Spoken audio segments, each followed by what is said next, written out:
السلام عليكم، اهلا وسهلا بكم. نتمنىكم تكونوا مزيانين، الصحيحه ديالكم بخير وعلى خير. مرحبا بكم معايا في وصفات امي ناجحه.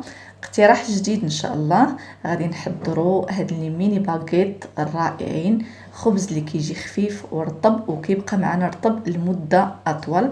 غادي نحضروهم بالفينو فقط، ما غادي نحتاجوا لا دلك ولا عجن ولا عجانه نهائيا، والنتيجه هائله كيف ما عودتكم.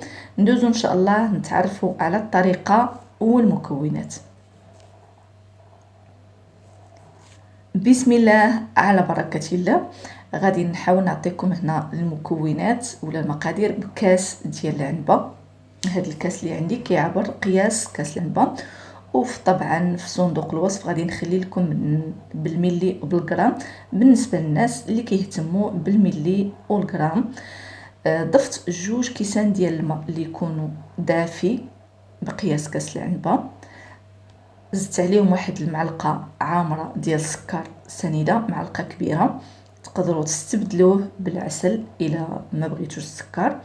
ضفت 1 المعلقه كبيره عامره ديال الخميره ديال الخبز، انا هنا الجافه كانت طريه، غتضيفوا معلقه. المهم دائما الخميره صراحه كتبقى على حساب الجو اللي عندكم، يعني تحكموا في الكميه ديال الخميره، تقدروا تزيدوا ولا تنقصوا على حساب الجو اللي عندكم. ضفت كيف ما شفتوا 1 ربع معلقه ديال الخماره ديال الحلوى، غير ربع ديال المعلقه. وزدت عليهم 1 اليوغورت طبيعي، كيعطينا يعني كيخلي داك الخبز ديالنا كيجي رطب ورائع. هنا صراحه ماشي ملزمين انكم تضيفوا هاد البياض ديال البيضه، انا ضفتو غير غادي نحتاج الصفار فاش غادي ندهن الخبز ديالي في الاخر. يعني بغيتو ديروه ما بغيتوش ماشي مشكل. ديك اليوغورت الطبيعي كافي باننا كيعطينا واحد العجينه اللي رطبه وخبز هشيشه بزاف. ضفت 2 معالق ديال زيت الزيتون ولا زيت نباتيه اللي بغيتو، غير زيت الزيتون كيبقى ليه واحد الطعم زوين صراحه في الخبز. صافي كنخلط هاد المكونات مع بعضهم وكندوز نضيف الدقيق، القمح الصلب ولا الفينو ولا اللي معروف عندنا هنا بالسيموله، حتى هو بنفس الكاس ديال العنبه. باش عبرت الماء غادي نعبر حتى الدقيق. وهاد العمليه اللي كندير معكم راه دائما الناس اللي كيشوفوا يعني الفيديوهات ديالي خصوصا في المخبوزات يعني ولفت هاد العمليه كنديرها دائما. وعلاش ولفتها؟ لانها هي ناجحه 100%. ضفت 2 كيسان ديال يعني الفينو ولا دقيق القمح الصلب، وكنخلط مزيان بالفويح حتى ما كيبقاوش كيبانوا ليا داك الحبيبات ديال العجين. عاد كنضيف الكميه اللي بقات ليا من الدقيق، هذه كنديرها معكم يعني دائما. ضفت واحد الكميه ديال الملحه، تقريبا واحد المعلقه صغيره ديال الملح، وغادي نضيف باقي يعني الكميه اللي بقات ليا ديال الدقيق. هنا احتاجيت ل4 ديال الكيسان ديال الدقيق الفينو كيف ما كتشوفوا، يعني 4. وضفت في الاول 2، يعني 6 في المجموع، 6 ديال الدقيق ديال الفينو مع 2 كيسان ديال الماء وعلبه ديال يوغورت طبيعي. هادو هما المكونات.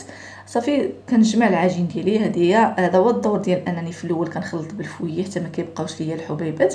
فاش كنجي نخلط العجين ديالي بكل بساطه كتجمع ليا العجين، ما كتعذبنيش وما كيكونوش فيها هكا كتل، يعني بكل بساطه كنخلطها غير بالرؤوس ديال الاصابع.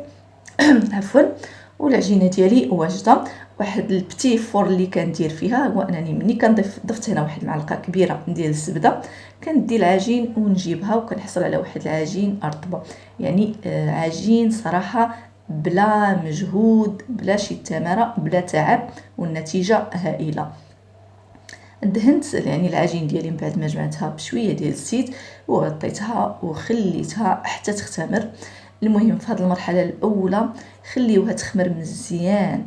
هاد القضيه ديال اننا كتخمر مزيان كتكون عندها نتيجه احسن وافضل على يعني في الخبز ديالنا. وانتم كتشوفوا القوام ديال العجين بعد ما خمرات كتصبح واحد العجين اللي رطبه لينه، كتعطينا الضعف اننا نخدموها. واخا ان حنا دايرين فيها يعني غير الفينو بوحديتو، كتشوف العجين ديالها تقول واش انا درنا الفورس، لان هو اللي كيعطينا داك العجين الاستيكي. وها نتوما كتشوفوا راه ما فيهاش حتى يعني حتى شويه ديال الفورس، ولكن العجينه كتجي هائله والقوام ديالها رائع. شكلتها الكرات متوسطه، يعني متوسطين الحجم، ما استعنت لا بزيت ولا بالدقيق ولا والو، لان العجينه رطبه وكتساعدني. هنا الا بغيتو انكم بعد ما غادي تبغيو تشكلوهم، الا ما ساعدتكمش هكا، تقدروا تستعنوا بشويه ديال الزيت ولا بشويه ديال الدقيق.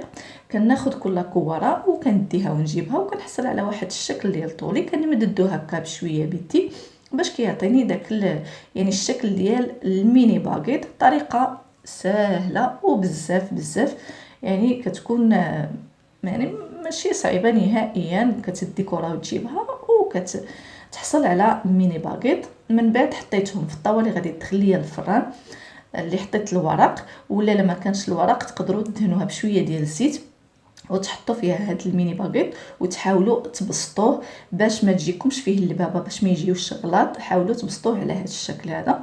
خليتهم حتى خمروا المره الثانيه، يعني راه كيبان لكم في الشكل ديالهم بانه طلعوا. وهنا ما كيتعطلوش، يعني ماشي بحال المرحله الاولى واخا خليتيهم قد ما خليتوهم يعني قد ما خمروا مزيان، هنا ما تخليوهمش حتى يفوت يعني القياس ديالهم. كتشوفوهم هكا طلعوا متخفخ الحجم ديالهم. صافيت دهنتهم هنا بداك الصفر البيضاء اللي حيت في الاول مع شويه ديال الحليب. كندهنهم هكا باش كنحصل على واحد اللون اللي ندهن. صراحه الا بغيتو دهنوهم كنحصلوا على لون احسن، ما بغيتوش دهنوهم راهم كيجيو يعني زوينين. وهادوك اضافات الا بغيتو ديروهم. ورشيت عليهم شويه ديال الزجلان من اختياركم، زلجلان ولا اي حبوب عندكم. بالنسبه للفران، شعلت الفران عادي، غادي نطيب الخبز عادي على اعلى درجه حراره عندي في الفران هي 220. شعلته من التحت ومن الفوق حتى سخن مزيان، ودخلت ليه هاد يعني الميني باغيت، حطيته في الرف التحتاني حتى كتنفخ العجينه. كتبان ليا بانها كتنفخ، وديك الوجهه التحتيه ديالها كتبدا كتحمر، يعني كنشوف بان تحمرات. كنطلعها للرف الفوقاني القريب، يعني القريب للفوق، حتى كتكمل التحمار ديالها وكنخرجها. وكيكون هذا هو الشكل ديالها. صراحه كيجي رائع. والاهم هو ان هاد الميني باغيت وخيباتو معكم، يعني ماشي في نفس النهار تاكلوهم وبقاو ليكم، كيبقاو رطبين وغزالين ورائعين كيف ما كيبانوا معكم. المهم نتمنى انكم تجربوهم. طبعا الا جربتوهم ما تبخلوش عليا بالتعاليق ديالكم ولي لايكات. وشكرا لكم، الى فيديو قادم ان شاء الله بحول الله.